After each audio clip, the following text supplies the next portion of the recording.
Right, today I'm doing something a bit different. I'm actually going to respond to a comment. I don't get many, but this one, hold on, let's get some light on here. This one, I'll put it on the screen while I'm chatting before I get into it, just so you have enough time to read it. But yeah, when I first read this comment, I fully disagreed with it. I was like, can't believe someone's thinking like this. And then I thought, well, let's actually think about it. Let's actually analyze it a bit. Let's actually go through it. Let's see what things are right and what things are wrong, or what things I agree with and what things I disagree with, because I don't know what's right and what's wrong, but I have an thought on it. And I thought to pick this one specifically because I had this natural knee-jerk emotion to that first line of life has no meaning. And I do have some notes down here, so I will be reading off just so I remember what we're talking about. But that first life has no meaning, it hit me, and I was like, I don't understand how you can believe that, how that can be your mindset. Like, that just does not work for me. I can't sit here and life just have no meaning. That just does not work for me. Because for me, it needs meaning, because what's the point? If it doesn't have a meaning, why are we doing this? Why are we living? Why are we existing? Why is there all this? Do you know what I mean? I like to believe there's a point to it. I like to believe that there's something valuable. If there's not a meaning, there's nothing valuable about what we're doing. And now on the next thing, he says, our egos tell us there is meaning. And I fully agree with that. I definitely fully agree with that. There is our egos. It is definitely my ego that says, no, there has to be a meaning. Because if not, you're nothing. So I do agree with that. But sorry, I'm about to sneeze. Oh God, Jesus. For me, I think there's also got to be a reason why my ego tells me there's a meaning to life. And I think, put it in a quick summary, for me, what I think the meaning of life is to just exist in itself. That life is so valuable that is the point of it, because it's so special to exist, to be alive. I mean, we spend so long trying to figure out, how do we exist? No one knows how we exist, and what's happened and what's got us to this point. And I think it's probably, it's unknown. It's going to be unknown to us probably for a while, a very long time, if we ever even find out. But for me, I put a meaning on, it's that valuable to exist, to just exist, because it's so invaluable to not exist. If you just think darkness, nothing, just like nothing at all, it's the most unvaluable thing there is. It's literally has no value because it is nothing. So this is how I work out in my head. That must mean the opposite of that is life. The opposite of nothing is life. Which, if nothing is unvaluable, then life must be valuable. And for me, when you see how much value there is to just existing, to just being alive, there's meaning. There's meaning in life itself. And yeah, we need an ego.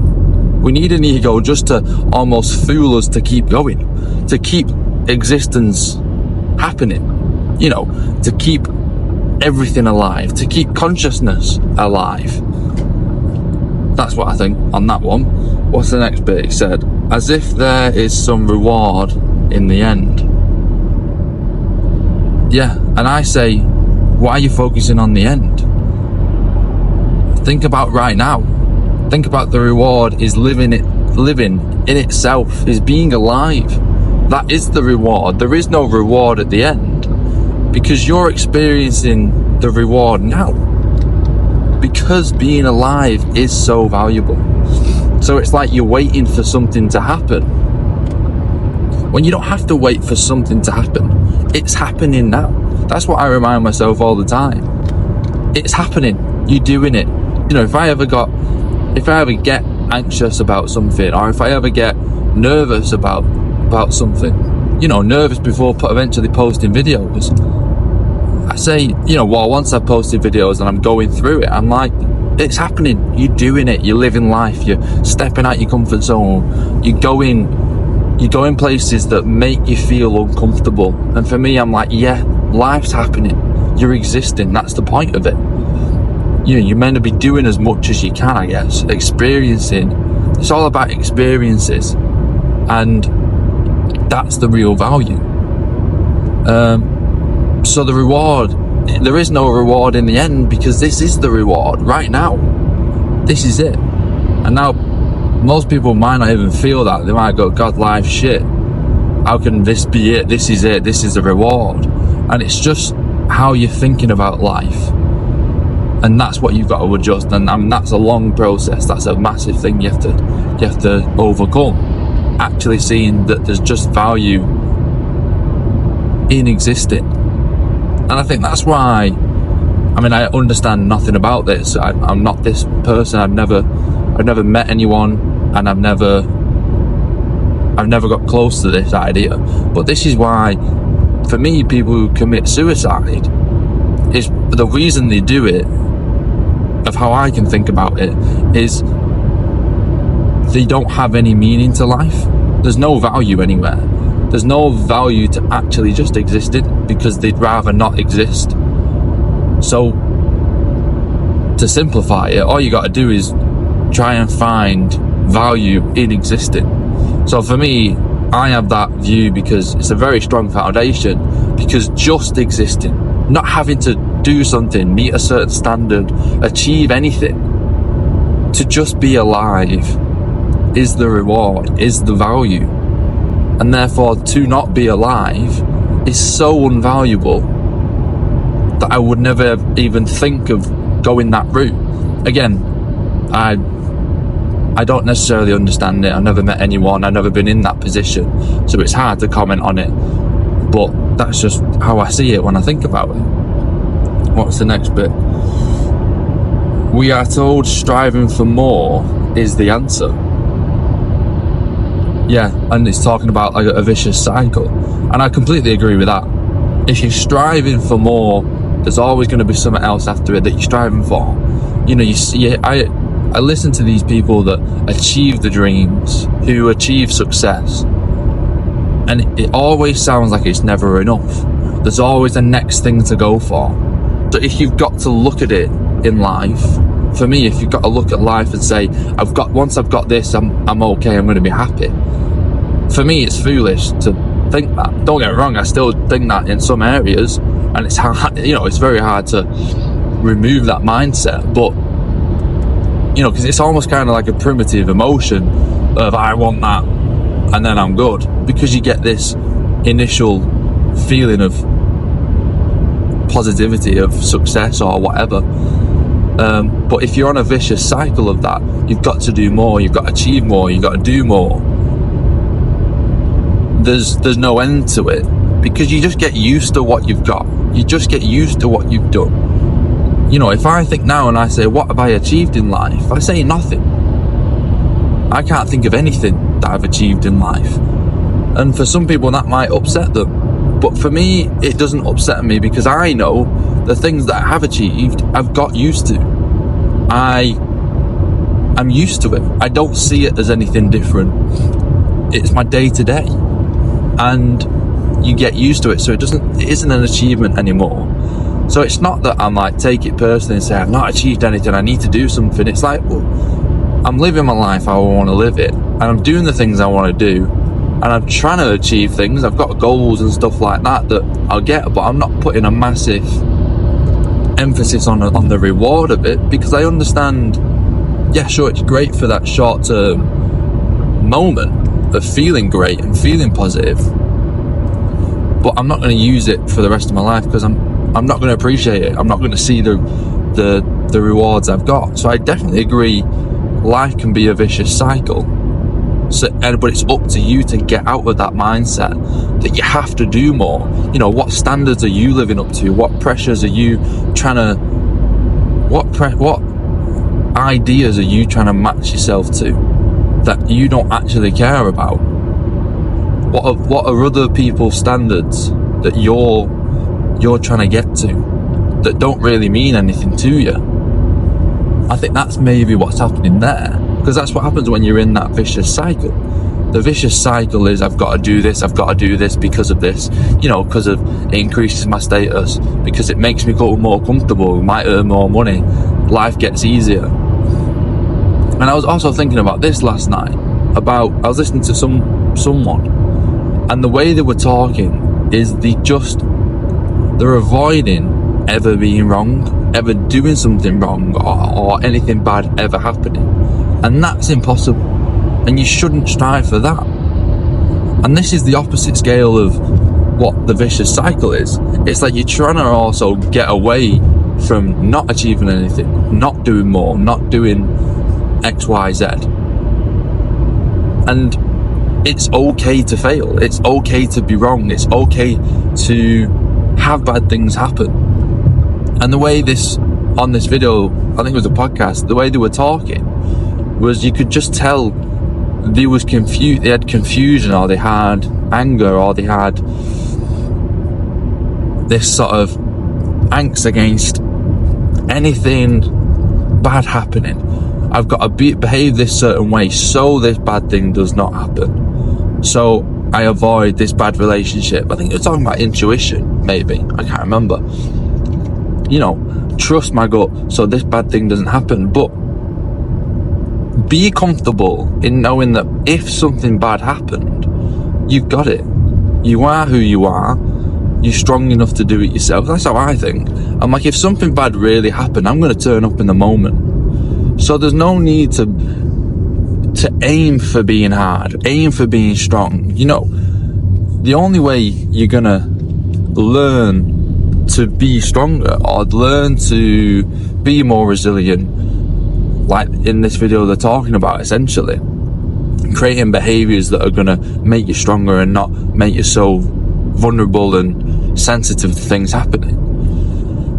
You know, you have to go through those things, and they're the only things that build you up and strengthen you, I think. I don't think there is any preparation. You know, if I think of the hardest moment, or if I think of a tough moment I don't think I could get through, but then I plan and I set goals and I try and learn just to be prepared for that situation, I have no idea if any of that preparation is going to work until that moment happens and you're actually in the thick of it and you're actually doing something about it, because all those plans could go straight out the window because of whatever's happening. So in this situation of that you're in a vicious cycle, it's like you're almost preparing for something as well that's never going to happen. You're running away from something, you're fearing something, so you believe you've got to be in this vicious cycle of do more, be better, improve, and it's not necessarily like that. What was the next one? Let's have a look. Oh, the more friends you collect, the better. You know, when you have that mindset of that's something you have to do, the more friends, you know, society sees it as the more friends you have, the better you are. The better you are. And then you have to maybe look at that and say, oh, that's got to be me. That's completely wrong. There is no correlation to the more friends you have, the better life is, the better you are as a person. Because you can just fake it. There's so many people out there that fake it and have loads of friends, yet they probably feel the loneliest ever. As an appearance, maybe, yeah, they look like they're living a great life, look like they're having everything happen to them and you're jealous of them. But for me, I don't look at it like that. You know, I look at it as quality over quantity. And the quality of every relationship, it's not how many. Because I could have 100 relationships with friends, I could have family, I could have hundreds of family members, you know, dotted everywhere, lost cousins and everything like that. Let's say I have 100 friends, family, 100 people that know me and like me. That means absolutely nothing to me, because it's all about the quality of relationship. How many of those people, when I'm going through a tough time, can I go and speak to? How many of those people, when I'm down and out, come to me and say, and pick me up and help me? Or how many of those 100 people can I help myself? You know, how many of those people do I care about? And that's for me what a quality relationship is. It's two people who care about each other. And I think the only way to actually care about someone is to actually sit with them when they're in the struggle, when they're actually going through something. And you form this connection with them. You form this bond and you say, listen, I've been through that before. Here's what I did. Here's the help. Here's me sitting down and just going to listen to what you're struggling with. Because sometimes people just need an ear to talk to. And some people don't need a solution. And for me, it's only through suffering and through tough times, and I guess really great times, because you also do want someone to be there who you can truly celebrate with, who you can truly experience your accomplishments with, experience the good with, share the love with, and stuff like that. And for me, it's one of the two things. You've got to be in those strong emotional states with someone to almost build a good quality relationship. You've got to be there for someone, they've got to be there for you. So it's not about quantity, it's not about how many people, how many friends you have, how many people you know, and how many people like you. It's how many people know you, how many people truly know you, truly know what you're like, and how many people do you truly open up to? How many people can you be vulnerable with? Can you let down your guard with? That's the quality, because that's the value in relationships. The point in my mind of having relationships is almost hand in hand with the meaning of life, is the point of life. It's to connect. It's to connect with one another. And the more connecting you do, I think for me, the more I feel like I'm getting the most value out of life. When you deeply connect with someone, when you understand what they're going through, when you try and help, or you sit there and you listen, those for me are the moments in life that I want more of. That's where I get my pleasure, sitting there when someone's struggling, or someone when I'm struggling, me being able to tell them and them accepting it. I mean, that's what we all search for. Just a little helping hand, just an ear. For me, it's just an ear. I don't need anyone to necessarily help me. I should have people help me, but I'm a bit stubborn and I'll do it myself. That's not necessarily the right way. But most importantly, I need an ear. I need someone to listen to me, that I love and that I have a relationship with, whether that's friends, family, you know what I mean? So building them connections for me is really important. It's something I need and it's something I get and have, but it starts with me as well. You know, most of the time people will say, oh, I don't have anyone to talk to, I'm lonely, I don't have this person. But it's like, you know, people, have you ever opened up to any of them? Have you ever been your true self to them? Because if you're not, it's not going to build a quality relationship. And sure, there's going to be people you meet that don't give a shit about you, and it's nothing against you. It's just they're not the person for you. They're not the person that you talk to. That's not the ear that you want. And it's finding these people that you can have a quality relationship with. People you can start it by you being open, and maybe they'll be open. Who knows? But yeah, what's the next one? Don't be lazy. Go on, mate, you can go. Don't be lazy. Keep organised. Keep a clean house. You know, when I was reading that, these are set standards of life. You know, you've got to keep a house clean. You've got to keep organised. You know, these are things we see that improve our life. And what I say to that is, if none of that is making you happy, just be who you truly are. Be who you truly are. You'll probably see some natural consequences. You know, if you're not keeping a house tidy, becomes a shithole, becomes unhealthy to actually live in. You know, so then you've got to take care of stuff like that. And you start reducing all these things that you think you have to do, that you might truly not have to do. You know, I think about this. I hate cleaning. With a passion, I hate cleaning. Don't get me wrong, I can hoover. But deep cleaning corners and crevices and stuff like that, oh, hate it. And for me, it's one of those things where my solution to that could be, well, one day just earn enough money and have a cleaner.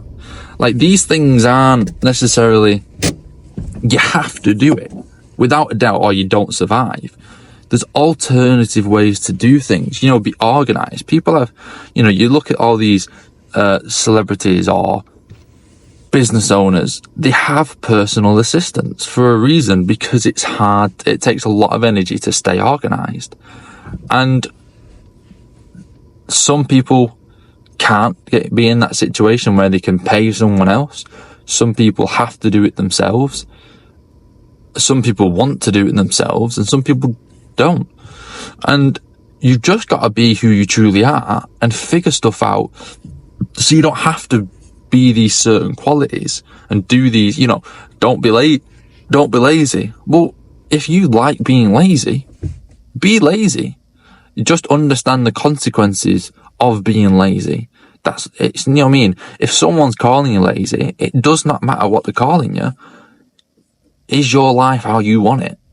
If you're lazy, don't get me wrong, if you're lazy, you've got no money, and you're whining that you've not got any money. Well, it is because you're lazy. So it's either be lazy and don't whine about you've got no money, or don't be lazy, get your money, or whatever, you know, or be lazy and be happy being lazy. If that's who you truly want to be who you are.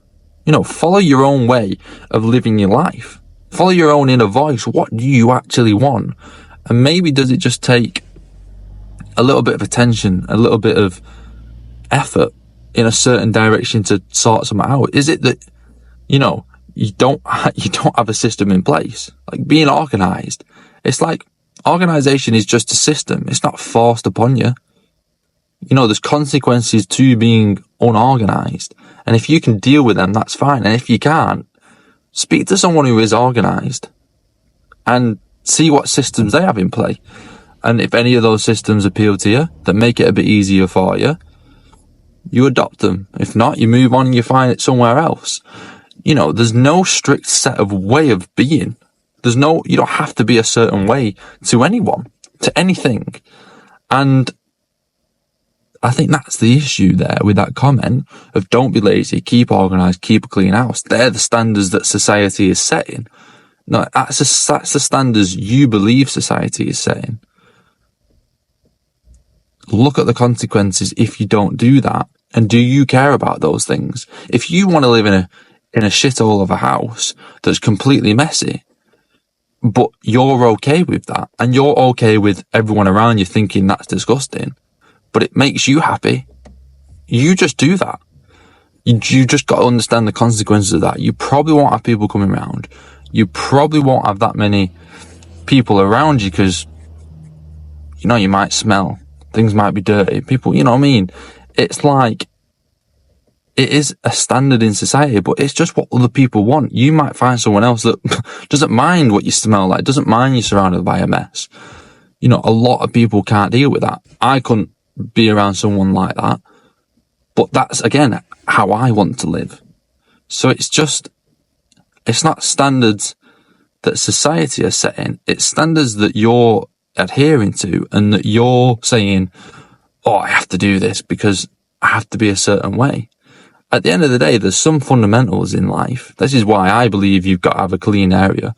There's fundamentals to life to keep you physically alive. And if it's a messy area, you know what I mean? You're not going to have good health. That's why, that's what my inner voice says. This is why you clean. Even though I hate cleaning, my inner voice says, but you have to do it. It's just a job. It's just a task you have to do. Just like if we was in primitive times in the wild, you might not like to hunt, but you have to hunt to stay alive.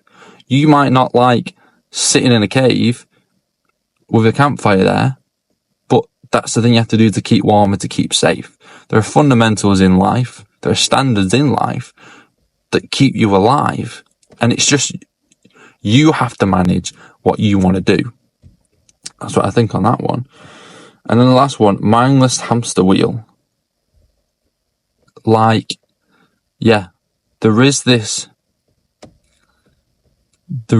pressure to work. There is this pressure to have to do things, to earn money. That's the wheel. That's the vicious wheel that you have to do. But that's the world that you're living in. And that's if you want certain things. If you don't want that sort of life, you don't have to have that life where you work a 9 to 5. That's not the life you have to live. For me, you say mindless, but what? It's out of control. It's out of your control. Can you not control your own mind? Can you not control what you have to do? Do you not control the way you are? Do you not control your surroundings, the life that you have? And you choose to stay on the wheel. I choose to stay on the wheel because I see the benefits of it as if you figure it out. But I choose to stay on the wheel. But if I ever got fed up with the wheel, it's my fault for staying on the wheel. If you don't like this mindless hamster wheel, it's your fault for being on it. And you don't like to hear that it's your fault, but it is your fault for being on it because it takes bravery and it's a risk to jump off and live the life that you want to truly live. And that's why we're in this situation in society, because this is the easiest way. The easiest way is to conform. The easiest way is to go along with everything. And the hardest bit is being different. The hardest part of life is being who you truly want to be and jumping off that wheel and saying, no, I don't want to do that. I don't want to work a 9 to 5. I don't want to have to earn money to live. But what is it that you want? And whatever it is you want, it's gonna be hard to get. But that's also why it's so valuable, because it's so hard to reach. That's why you look at it and you say, oh, that's so special. Look at our time now and you compare our time again to a caveman. They're looking at us and saying, I want that life. What? You get a house, you get a nice warm house. You don't have to light a fire. You get running water. You got food literally 5 minutes down the road, as much as you want. You've got the internet. You can order anything in the world. You can get anything in the world that you want. The only consequence is you have to earn money. This kid in the cave who's being threatened by predators and fearing for his life might go, well, that's better than this. Who knows? Maybe they're loving how that is. But we've got into this point in society because society has clearly seen that this is the better option. This is the better path that we're going to. And if you think differently and you don't want to conform to the system that's in place, it's up to you to break it. to break it for you, not to break it for the world, because it just takes bravery. Because the reason it's so valuable, like I said, is because it's not your norm. That hunter-gatherer might be okay with the life that they're living because it's their norm, but you might hate it and look over here and say, look at him, he's got a nice cabin with fire, he's got tools to hunt, what a great life that is. But, you also don't see, there's also the grass is greener on the other side. You also don't see the effort and the time and what it takes to get these things. For me, I look at all these business owners that are billionaires and say, God, yeah, I wish I were that. I wish I had a nice yacht. But then I look at it and go, well, what's he sacrificed? Has he lost his family? Does he not have a connection with his kids? Are they, are his kids suffering? Or has he got guilt because he's stepped on a bunch of people on the way up there? But you don't sympathize with these people because they've got money. You don't see what they've risked. You know what I mean? For a business owner, you've also got to remember all the pressure that's on them. You work for someone. You've not got the pressure, but that business owner has the pressure of keeping you in a job. That's the thing people don't see. And sure, there's positives and negatives to everything. And some people do behave in awful ways and take advantage of people. Don't get me wrong, I understand all that. But to say that you're on a mindless, vicious hamster wheel. Did you even say vicious? I don't know. A mindless hamster wheel. You're on the wheel. Just jump off. It just takes a bit of balls and a bit of risk, and you don't know if you're ever going to make it if you do jump off. But that's almost a you problem. Just like it is with everyone. It's a you problem because you've got to risk it. And you've got to say, no, I'm going to give it a go. And if it fails, it fails. But if it works out, there's a goddamn good reward at the end of it. And like I said, that's why it's so valuable. When you look at these lives, when they're saying, oh yeah, look at him, got all the land he's got, look at the yacht he's got, look at the peaceful life he's got, look at the family he's got. But you don't see the risk and the bravery that it's took to get there. But yeah, it was a great comment. I enjoyed thinking about that comment. Whether I'm right or wrong, for me, it doesn't matter. It got me thinking about it, because it did shock me at first when someone believes that there's no meaning to life. And I know there are people out there that do think that. But for me, there has to be a meaning to life. And for me, I have to figure out different ways to think about different things so I can still see life as valuable, so I can still enjoy life as much. But yeah, anyway, that's it. So, peace.